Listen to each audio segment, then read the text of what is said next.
Hello મિત્રો, MI કિસાન ચેનલમાં આજે આપનું હાર્દિક સ્વાગત છે.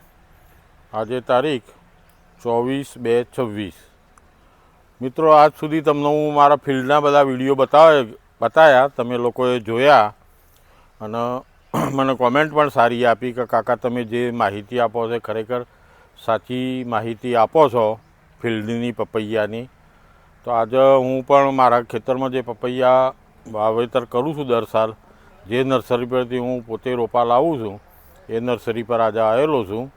આ નર્સરીનું તમને લોકેશન બતાવું તો પાલૈયા ગામ, તાલુકા દહેગામ, જય ગોગાબાપા નર્સરી, એ નર્સરી પર આજે આવેલો છું. હવે આ નર્સરીની હું 5-6 વર્ષથી રોપા લઉં છું. અગાઉ બીજી નર્સરીઓ પરથી હું રોપા લાવતો હતો, તો મને વિશેષતા લાગી આમાં કંઈક આ રોપામાં.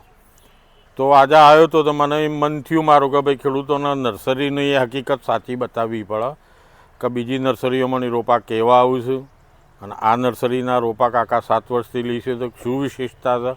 તો આજે હું રૂબરૂ બતાવવા જઈ રહ્યો છું. મારી બાજુમાં નર્સરીના માલિક ભાવેશભાઈ શું એ તમારા સાથે વાતચીત કરશે. ભાવેશભાઈ આપ. નમસ્કાર ખેડૂત મિત્રો. ભાવેશભાઈ, આપણા નર્સરીના ધંધામાં કેટલા વર્ષ થયા તમારા?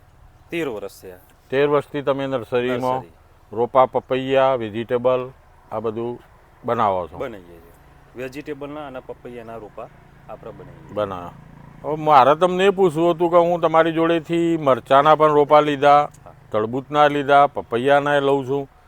તો તમારે પપૈયાના જે કોઈ પણ રોપા હોય તો એની વિશેષતા કંઈક અલગ હોય છે, આવું કેમ? આમાં કાકા એવું છે ને કે પપૈયાના શું જોવા છે એ મહત્વની વસ્તુ છે. દરેક પ્લાન્ટના દરેક ન્યુટ્રિશન દરેક સ્ટેજ ઉપર અલગ અલગ પ્રકારના જોતા હોય છે. જેવો પ્લાન્ટ બનાવવો હોય ને એ પ્રમાણે એને ન્યુટ્રિશન એ પ્રકારના જોતા હોય છે.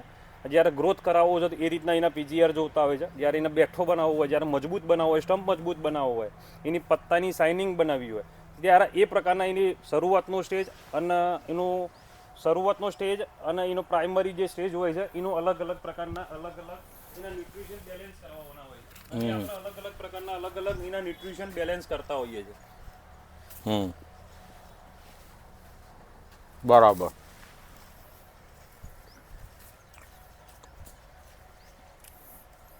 હવે બીજું હું તમને પૂછતો હતો કે બીજા બધા જે રોપા આવું છે બેગમાં આવું છે, હવે એ બેગ ને તમારી બેગમાં આટલો બધો ફરક કેમ હોય છે? પ્લાન્ટના પપૈયાના પ્લાન્ટ તમે જોઈ શકો છો. આ પ્લાન્ટના છે ને, આ પ્લાન્ટનું સ્ટમ્પ અને એની ગ્રીનરી બનાવી હોય. આ પત્તું જે એક વેલ્વેટ ટાઈપ છે, એટલે એના થ્રીપ્સ, માઇટ કે વ્હાઇટ ફ્લાય કશું જ એને એટેક નહીં કરે. એને કોઈ જ પ્રકારની જીવાત આ પ્લાન્ટને એટેક કરશે નહીં, કારણ કે એને એટલું જાડું પત્તું બનાવ્યું છે એટલે એની કોઈ એટેકનો એને કોઈ અસર નહીં થાય. એનું સ્ટમ્પ પણ એટલું મજબૂત છે એટલે એમાં કોઈ મોર્ટાલિટી નહીં આવે એમ.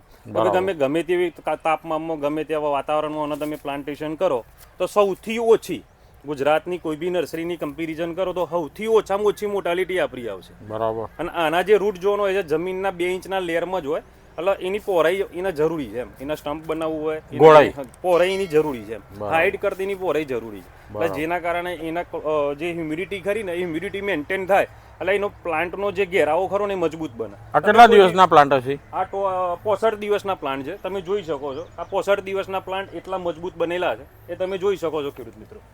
આપની નર્સરી પરથી જ્યારે તમે ડિલિવરી કરો ત્યારે કમ્પ્લીટ 60-65 દિવસના જ પ્લાન્ટ આપો? 60 થી 65 દિવસના પ્લાન્ટ, એનાથી નીચા નહીં આપવાના એમ. 60 થી 65 દિવસના કમ્પ્લીટ પ્લાન્ટ થાય એટલે એને ડિલિવરી આપવાની. તમે જે પપૈયાના રોપા કરી રહ્યા બધા બુકિંગ થી જ કરો છો? 100% બુકિંગ. બુકિંગ સિવાય કોઈ કરતા નહીં? સિવાયનું નહીં. જેમ લાખ છોડ હોય તો 50,000, 5,000 કે 10,000 પ્લાન્ટ આપણે વધના નાખીએ.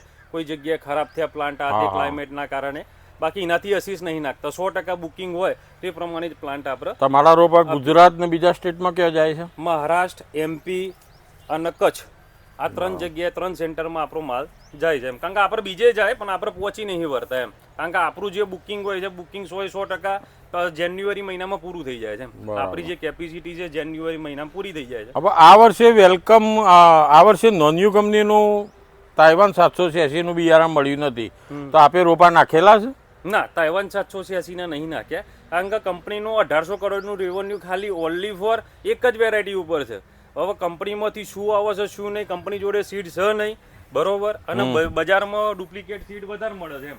તો સારું છેતરાવાના ચાન્સ વધારે છે એમ સારું મળવું એના કરતાં છેતરાવાના ચાન્સ વધારે છે એટલે જેથી કરીને આપણે નર્સરીની રેપ્યુટેશન ડાઉન થાય એના કારણે શું છે કે આપણે તાઇવાન 780 મળ્યું નહીં અને બજારમાંથી બધી ઘણી જગ્યાઓથી મળતું હતું પણ આપણે લાયા નહીં કારણ કે છેતરાવું નહીં એમ અને મારા ખેડૂતોને છેતરવા નહીં. બરાબર, એટલે આ વર્ષે ગેપ રાખી તમે. ગેપ રાખી. હવે એની ઓરમાં તમે મારા જોડે આ હાલ છે રેડ બેબી, હા, નોન્યુ કંપનીનું. આ નોન્યુ કંપનીની છે. બરાબર. કંપની થ્રુ આપણને મળેલું છે. આ રેડ બેબી વેરાયટી છે. આમાં શું વિશેષતા છે? આમાં J15 જે આવે છે J15 ની સેમ વેરાયટી ઓનો વાયરસ ટોલરન્સ પાવર સારો છે. તાઇવાન 780 કરતા ઓનો રેડ બેબીનો ટોલરન્સ પાવર જે કહેવાય ને ઓનો ઓછા પ્રકારમાં બહુ ઓછા રોગ લાગે છે એમ બરોબર. અને J15 જેવી સિગમેન્ટ છે એટલે તમારા રિટેલ માર્કેટની અંદર એનું 16 થી 17 TSનું ઘર પણ આવે છે જ્યારે તાઇવાન 780 નું 14 થી 15 TSનું આવે છે. 2% TS એના વધારે છે એટલે જેથી કરીને એની મીઠાશ વધારે છે એટલે મીઠાશના કારણે માર્કેટમાં તાઇવાન 780 કરતાં 50 થી 100 રૂપિયા વધારે મળે છે બરાબર. વેચવામાં. આ વર્ષે તમે કઈ વેરાયટીના રોપા નાખેલા? તાઇવાન રેડ બેબી, નોન્યુ કંપનીનું રેડ બેબી, વેલકમ 46, J15 અને ડોલર. બરાબર. હવે મિત્રો જુઓ, તમને આજે નર્સરીના હું રોપા બતાવવા જઈ રહ્યો છું. હવે હું મારા પોતાના અભિપ્રાય આપું તો તમને સારું લાગશે, પણ મેં ગયા વર્ષે જે તાઇવાન અહીંથી લીધું હતું અને અમુક સિલેક્ટેડ ખેડૂતોને મેં રોપા આપ્યા હતા. જોકે અમની જોડે રોપા હતા જ નહીં, પણ આપણે ભાવેશભાઈને રિક્વેસ્ટ કરી કે તમે 2-5 જ્યારે મને ફાળવો તો હું ખેડૂતોને આપું. તો મારા એક નરસિંહપુરાના ખેડૂત છે, મારો એમનો વિડીયો તમે મારી યુટ્યુબ ચેનલ પર જોઈ જ રહ્યા છો. હવે અત્યારે હાલની પરિસ્થિતિ કહું તો એમના 5 એકરનું વાવેતર છે. 3 લાખનો માલ નીકળી ગયો પર એકરે, હજી 2 લાખનો નીકળશે. હાલ તમને વાડીમાં લઈ જઈને ઊભા કરું તો તમે પોતે જ એમ કહો કે હજી તો 40-50 કિલો માલ નીકળશે. એટલે સારી વેરાયટી પસંદ કરવી એ મહત્ત્વની છે. હવે આ વર્ષે આપણે તાઇવાન નથી લેતા તો તાઇવાનની ઓરમાં મેં પોતે જ રેડ બેબીનું બિયારણ 25,000 પ્લાન્ટનું નાખાયેલું છે. કાકાનું 25,000 કારણ કે મેં આનું R&D કર્યું, કંપની સાથેના અધિકારીઓ સાથે વાતચીત કરી તો મને જે અભિપ્રાય મળ્યા તો આના પોઝિટિવ અભિપ્રાય હતા. તો મેં કીધું કે 25,000 પ્લાન્ટ તમે કરો, મારા સિલેક્ટેડ ખેડૂતો જે હોય હું એમને આપીશ. અને લગભગ એમના બુકે થઈ ગયા. હા, બુક થઈ ગયા બધા. અત્યારે હાલ 25,000 પ્લાન્ટ બુક થઈ ગયા. હવે મારી જોડે એક મિત્ર આવેલા છે સિંદોરથી, હાલ એમના 5,000 પ્લાન્ટ જરૂર છે. તો ભાવેશભાઈએ જવાબ એમને આપ્યો કે કાકા હું કેલ્ક્યુલેશન કરું પછી ફાઇનલ કહું. આપણે ક્યાંથી આવ્યા તમે? નવી સિનોલ. તમે કઈ વેરાયટી માટે? Red baby. રેડ બેબીના 5,000 પ્લાન્ટ તમારા વાવવાના. બરાબર. તો રેડ બેબી તમે વાવવા પાછળનું કારણ? આનું સ્ટમ્પ બમ્પ બહુ મજબૂત છે, છોડ એકદમ પરિપક્વ લાગે છે. બરાબર. એટલે જલ્દીથી એનો વિકાસ પણ પકડી શકે અને સેટ થઈ શકે. બરાબર. હવે મિત્રો જો આ રેડ બેબી વેરાયટીમાં ખાસિયત કેવી છે કે J15નું સેગમેન્ટ આવે. સેગમેન્ટ એટલે આપણે સમજો પપૈયું, એના જેવું એમ, એના જેવું ગળપણ ઇનથી પ્લસ કાકડી ટાઈપ આવે 2 કિલોની સાઈઝ. એટલે વેપારીઓની પહેલી પસંદગી આની થાય. હવે J15માં કેવું થાય કે બધા રોમાં છોડ હોય તમારા બધા સરખા ના હોય, બધાનું ઉપર ફ્રૂટ લાગ્યું હોય તો બધું સરખું ના હોય. આમાં બધું સરખું જ આવે. એટલે આ વર્ષે આપણે પસંદગી માટે 25,000 પ્લાન્ટ કર્યા છે. આવતી સાલ ખેડૂતોને લેવા હોય તો વહેલી તકે તમે કોન્ટેક્ટ કરજો નર્સરીવાળા ભાઈનો અથવા મારો.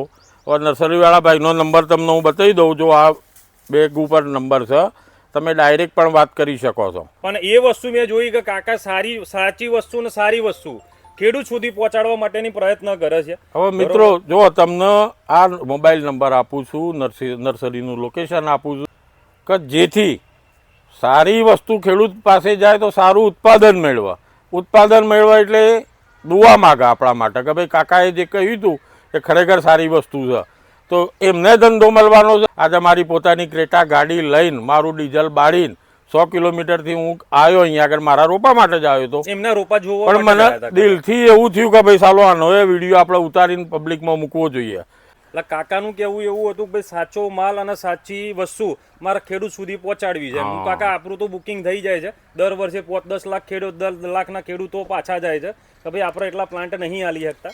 પણ છતાંય કે કાકાનું કેવું એવું હતું કે ભાઈ સાચી વસ્તુ સાચી જગ્યાએ પહોંચે જેથી કરીને ખેડૂત ના છેતરાય. એટલા માટે મારે બનાવવો છે અને આજે આ વિડીયો બનાવવાનું કારણ મેન હેતુ એ જ હતો. બીજું કોઈ મારો મિનિંગ નહીં. ધંધો તો ભગવાન એમને આપે જ જાય છે.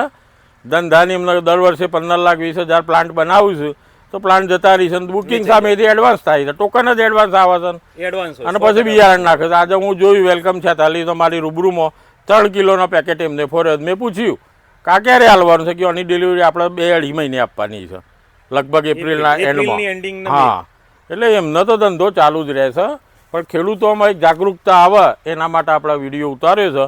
મિત્રો, તમને આ વિડીયો જો મારો સારો લાગે તો તમે કોમેન્ટ પણ આપતા રહેજો, લાઈક પણ આપતા રહેજો અને સબસ્ક્રાઈબ કરતા રહેજો, જેથી અમને નવા નવા વિડીયો ઉતારવા માટે પ્રોત્સાહન મળે અને સાચી હકીકત અમે તમને બતાવી શકીએ. જય જવાન, જય કિસાન.